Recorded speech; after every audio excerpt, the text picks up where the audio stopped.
When I first moved into the neighborhood, I thought I'd found the perfect place. Quiet tree-lined streets, kids playing in the cul-de-sac, neighbors mowing their lawns on Saturday mornings. It looked straight out of a real estate commercial. But what I didn't know was that this neighborhood came with an unofficial gatekeeper, and her name was Karen. Karen wasn't just any neighbor. She was the self-appointed enforcer of every rule she could think of, whether it was written down or not.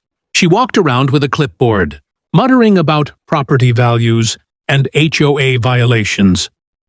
Mind you, our HOA wasn't even that strict. Still, Karen acted like she was the president, vice president, and security guard all rolled into one. The first time we clashed was only 3 days after I moved in. I was unloading some boxes from my truck when Karen marched over. Her eyes narrowed like a hawk spotting prey. "You can't park here," she snapped, pointing at the curb in front of my house. I looked at her, confused. It's street parking. Everyone else is parked here, too." "Not everyone," she corrected sharply. "This part of the block is under HOA monitoring. Vehicles must be registered, approved, and documented." I chuckled, thinking she was joking. "Well, I'll be unloading for just an hour. No big deal, right?" Wrong. Her face turned red, and she jabbed her finger toward me like I'd committed a crime. "Rules are rules. If you can't follow them, maybe this isn't the right neighborhood for you." I bit my tongue, not wanting to start a feud so soon. But it didn't stop there. Over the next week, Karen came at me for everything. My trash cans weren't pulled in fast enough. My grass was a 1/4 inch too tall. And even the welcome mat I'd placed by my door was not HOA compliant. The last straw came when she actually knocked on my door at 7 a.m. on a Sunday, clipboard in hand, and said, "You need to leave. Tenants like you bring down property values." Tenants? The way she said it made me realize she thought I was just renting. That gave me a wicked idea. Instead of arguing, I decided to let her think she was right. For now. Because when the truth came out, it was going to knock her off that high horse so fast she wouldn't know what hit her. And that truth? I wasn't just a tenant. I owned the whole block. After that Sunday morning ambush, I thought maybe Karen would cool down if I ignored her. Nope. If anything, she doubled her efforts. It was like she'd made it her personal mission to drive me out of the neighborhood. A few days later, I came home from work to find a bright orange slip taped to my front door. In big, bold letters it read, "Notice of violation. Unauthorized occupant." I laughed out loud. Karen had actually printed up fake violation notices. Down at the bottom it said, "Report filed by HOA representative." Karen? She wasn't even on the HOA board. That night, I walked down to the corner where a few neighbors were sitting on their porches. I held up the notice and asked, "Anyone else get one of these?" They shook their heads, but one neighbor, Mr. Rodriguez, chuckled. "Karen tried that with me last year when my daughter was staying over. She thinks she runs this place." "So why does everyone let her?" I asked. He shrugged. "Most folks don't want the drama. Easier to just put up with her." Drama was one thing. I could handle that. But things escalated when Karen called the police. It was a Friday evening, and I'd invited a few friends over for a barbecue. Nothing crazy, just some burgers, music at a reasonable volume, and a few lawn chairs. Suddenly, blue and red lights flashed across my yard. 2 officers walked up looking uncomfortable, like they already knew this was a waste of time. "Sir," one of them said, "we got a noise complaint." Before I could respond, Karen stormed across the lawn, arms folded. "See? I told you. He doesn't belong here. He's a renter, and he's breaking HOA rules." The officer looked at me, then back at her. "Ma'am, there's no law against having a cookout in your own yard. Noise levels are within city limits." Karen's jaw dropped. No, you don't understand. He needs to be removed from the property. His landlord hasn't cleared him to live here." That's when I decided I'd had enough. "Officer," I said calmly, "would you like to see something interesting?" I pulled out my phone and opened the property management app I used for my investments. With a couple of taps, I showed them the title documents, not just for my house, but for every single property on the block. Both officers leaned in, eyebrows raised. One of them let out a low whistle. "So, you're the landlord?" Karen's face went pale. "That's impossible. He can't—" "Oh, I can," I said, smiling. "In fact, I'm everyone's landlord here. Including you, Karen." Her eyes widened in horror. For the first time, she was speechless. And that silence? It was sweeter than any victory I'd tasted in a long time.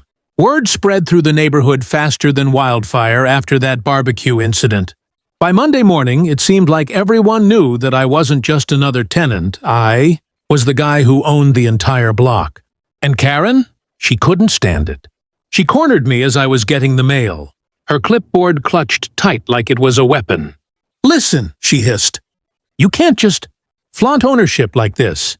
It's bad for the community spirit. People need rules, structure, order." I raised an eyebrow. "You mean people need you bossing them around?" Her face twitched. "If you really own all these homes, then you should be the one enforcing the HOA rules. And the first rule is, you don't belong here." I couldn't help but laugh. "Karen, I think you've got it backward. If anything, you don't belong here. See, while you've been writing fake violation notices and harassing neighbors, I've been keeping the properties maintained, rents affordable, and the actual HOA happy. You're the only problem this block has."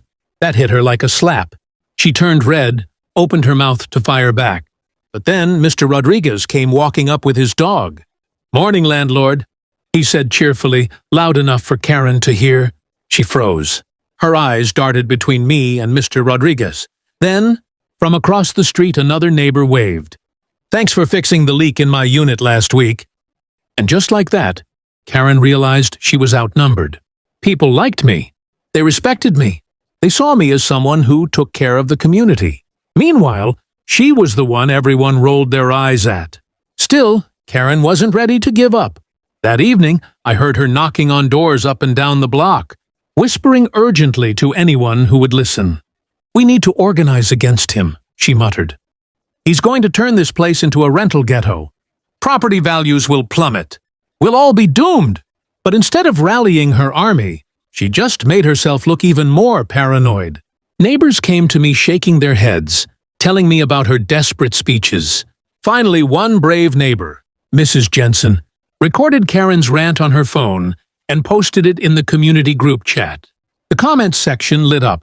Does she know he literally owns her house too? I'm embarrassed for her at this point. "Karen, please chill. We like having him here."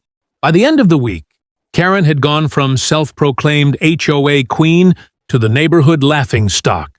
But knowing Karen, I had a feeling she wasn't finished. And I was right, because the very next Saturday, she tried to stage her biggest stunt yet, one that nearly backfired in the most humiliating way possible. Saturday morning started quiet. Birds were chirping, kids were riding bikes, and I was sipping coffee on my porch.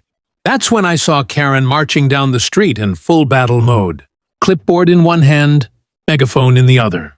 Behind her trailed a small group of confused neighbors, clearly dragged out of their homes to witness whatever spectacle she had planned.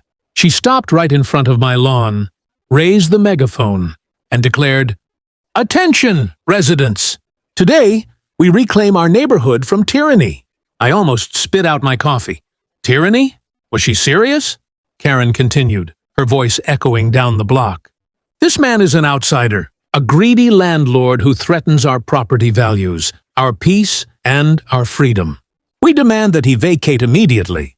A couple of neighbors exchanged awkward looks. One muttered, "Didn't he just fix your roof last month?" Another whispered, "She's lost it." I set my mug down and calmly walked over. "Karen," I said, loud enough for everyone to hear, "you keep saying I don't belong here, but let's settle this once and for all." I pulled out a folder I'd brought just in case. Inside were copies of every deed for the block. My name on each one. I held them up like playing cards at a poker game. "You see these?" I said, turning toward the crowd. "I'm not just a resident. I'm the property owner for every single home on this street. Which means," I paused for effect, "technically I'm Karen's landlord too." Gasps rippled through the group. Someone actually laughed out loud. Karen's face twisted in rage. That's fraud. Lies! You forged those papers. But then, as if on cue, Mr. Rodriguez pulled out his phone. Funny, because the county property records say the same thing. I just looked it up. The crowd leaned in around him, confirming it. One by one, heads nodded. Smiles spread. A few even clapped. Karen's voice cracked as she tried to shout over them. "You're all blind! Don't you see what he's doing?" But nobody was listening anymore. Her grand speech had collapsed in on itself. Finally, Mrs. Jensen spoke up. "Karen, enough. We're tired of the drama. He's a good landlord. You're the problem, not him." That shut her down completely. Clipboard shaking in her hands, Karen turned beet red, let out a frustrated scream, and stormed back to her house. The neighbors cheered. Some even came over to shake my hand. That night, as I sat back on my porch with another cup of coffee, I couldn't help but smile. Karen had tried to kick me out, but instead, she'd exposed herself. And the irony? She'd have to keep paying rent to the very man she wanted gone. Game, set, match. Enjoying this wild HOA drama? Hit that subscribe button for more outrageous neighborhood showdowns. Also, give this a like if you're hooked, and drop a comment below. What would you do if Karen tried to kick you out?